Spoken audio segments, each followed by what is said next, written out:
சரியா? ஒரு ஹீரோ வந்து நல்லா பணக்காரன். அவன் வந்து அவங்க இஷ்டத்துக்கு ஆட முறையா இருப்பான். இன்னொரு பிச்சைக்காரன் ரொம்ப கஷ்டத்துல இருப்பான். புரியுதா? இவங்கெல்லாம் வந்து இது பண்ணிட்டு இருக்கும்போது 2 பேருக்கும் வந்து இவன் வந்து நான் அவ்வளோ பணக்காரனா இருக்கேன், நம்ம வந்து கொஞ்சம் ஏழையில போகலாம் அப்படின்னு சொல்லிட்டு அவன் என்ன பண்ணான், வீட்டை விட்டு போயிடுவான். இப்படியும் இன்னொருத்தர் என்ன பண்ணுவாரு, நடந்து வரும்போது அவரு தான் ஹீரோ பணக்காரன் சொல்லிட்டு அவங்க தூக்கிட்டு போயிடுவாங்க.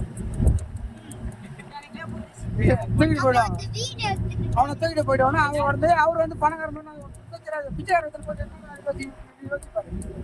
அவர் மாட்டேன் என்ன தெரியாம அப்படியே ஜாலியா இருப்பாரு. அப்படியே சக்கெல்லாம் காலெல்லாம் விட்டு கட்டு அப்படியே போயிட்டு இருப்பாரு. ஆனா இன்னொருத்தர் வந்து அவர் உண்மையா தெரியாது, படம் போட்டு அப்படியே அடங்கி போய் ஒடுங்கி போய் உட்காந்து அப்படி போட்டு செம்மடி அடிப்பாங்க அவரை. அவரை போட்டு அடி அடிப்பாங்க அவரை. அவர் அப்போ அடி வாங்கி கொம்பு உட்காந்தா பாரு. சரியா? என்னடா திருட்டு